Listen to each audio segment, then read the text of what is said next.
Graça e paz, amados irmãos. Aqui é o pastor Paulo Lima. Eu sou conselheiro espiritual. E neste tempo agora, nós vamos estar fazendo um quadro onde o povo quer saber. Então, o quadro é Pastor Paulo Pergunta. E hoje quem vai estar respondendo é o nosso amigo, doutor, psicólogo, o pastor Cléo Holanda. Cléo, o povo quer saber quais são os possíveis prejuízos emocionais e psicológicos pós-coronavírus. Pergunta de número 2, é possível viver sem medo? E pergunta de número 3, o que significa esgotamento emocional? O povo quer saber e pastor Paulo Lima pergunta. Deus abençoe vocês.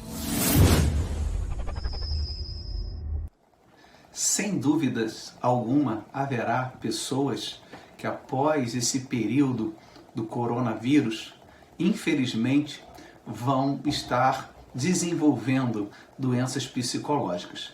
Nós já vemos claramente que o ser humano, a sociedade em si, ela já é muito ansiosa por natureza.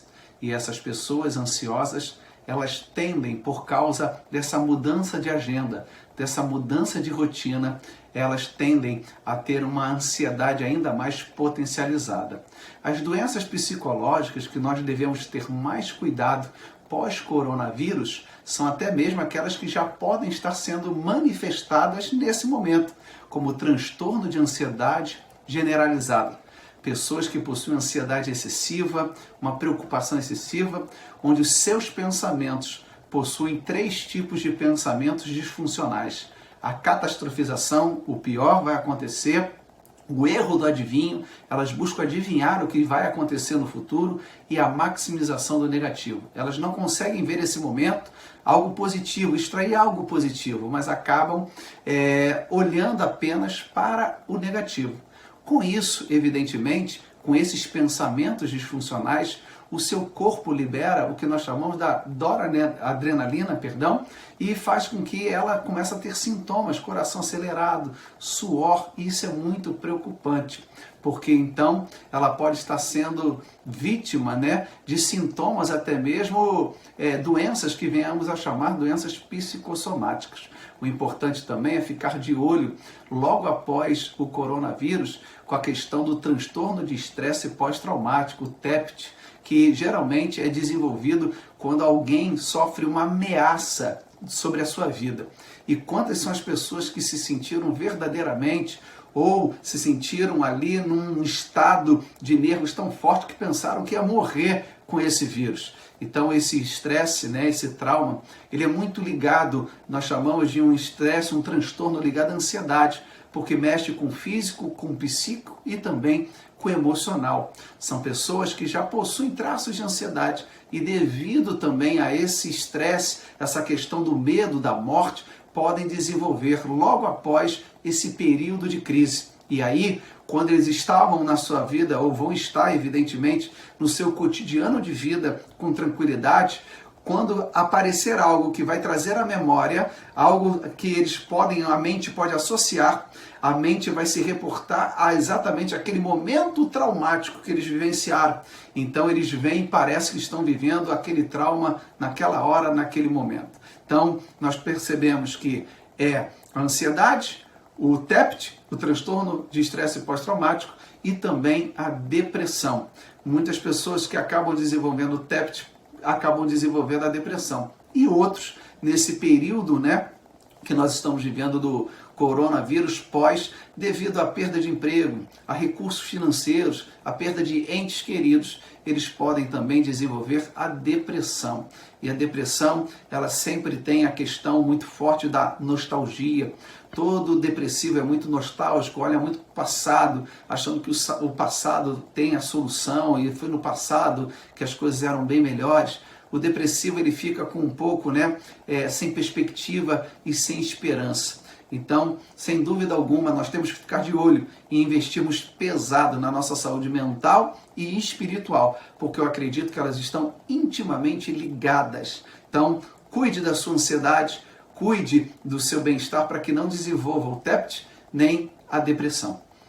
A segunda pergunta está relacionada a: podemos viver sem medo? Obviamente que não. O medo é uma emoção universal. Nós nascemos com medo. É algo dado, se você acredita em Deus, é uma das 6 emoções universais que Deus nos presenteou. O medo, como toda emoção, ela tem uma função. E qual é a função do medo? Alerta e sobrevivência, luta ou fuga. Quando esse medo é disfuncional, ele acaba paralisando. Nós fomos atingidos, inevitavelmente, todas as pessoas funcionais, por esse momento que estamos vivendo, fomos atingidos pelo medo. Mas esse medo, nós não podemos pedir, Deus, arranque meu medo, porque pessoas sem medo acabam se tornando pessoas antissociais. Os psicopatas não têm medo. As pessoas que desenvolvem esse transtorno de personalidade antissocial não têm medo de nada nem de ninguém. Isso é perigoso, isso é patológico.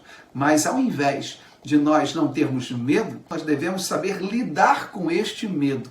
Lidar com medo é o nosso maior desafio, porque também pessoas que possuem um medo excessivo também podem desenvolver patologias, como fobia, como síndrome do pânico e o transtorno também de ansiedade generalizada. Então, o que você pode aprender com esse momento? Como lidar com o medo? Troque um pensamento negativo por uma ação positiva.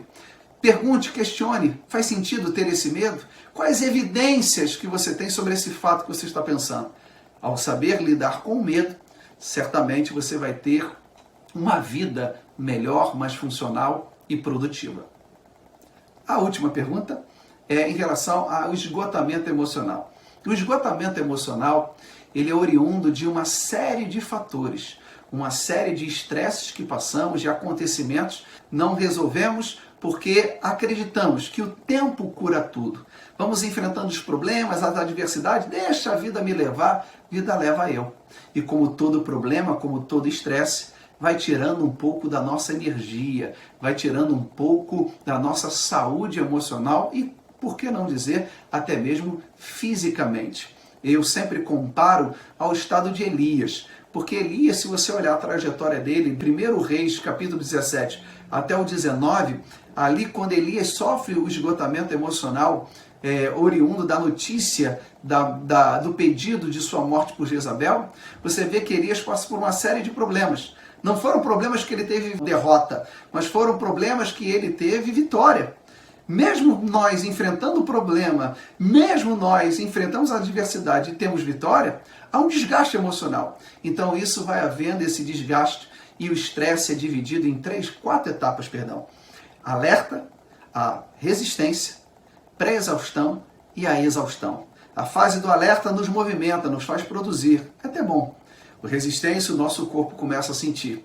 A pré-exaustão já começa a aparecer alguns sintomas no nosso corpo e também nas nossas emoções. Começa a dormir menos ou dorme mais. E a exaustão é exatamente o estado que nós podemos perceber que se durar mais de 14 dias, isso nós podemos afirmar pelos sintomas. Dorme muito, dorme pouco. Come muito, come pouco. Perdeu a produtividade. A vida está um pouco preta e branca.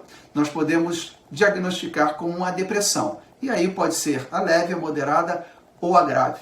Mas o mais importante é você não deixar chegar nesse estado. E saber que há solução. Esse momento que nós estamos vivenciando é o momento de você buscar a sua saúde emocional, tanto agora quanto depois. Porque eu tenho certeza que depois nós vamos ter que correr atrás e temos que ter gás, temos que ter combustível. Que Deus possa te abençoar através dessas perguntas. Um grande abraço a todos os seguidores, tanto da minha fanpage, como do pastor Paulo Lima, ao ministério do pastor Josué Gonçalves. E eu tenho certeza que Deus tem o melhor para nós. Então, depois que tudo ficar normalizado, vamos em frente. Vamos precisar de energia, de saúde emocional, de fé. Então, é tempo de se cuidar e é tempo de buscar o Senhor. Fique na paz e que Deus te abençoe de maneira rica e abundante. O Senhor te faz tão bem, não precisa andar sozinho.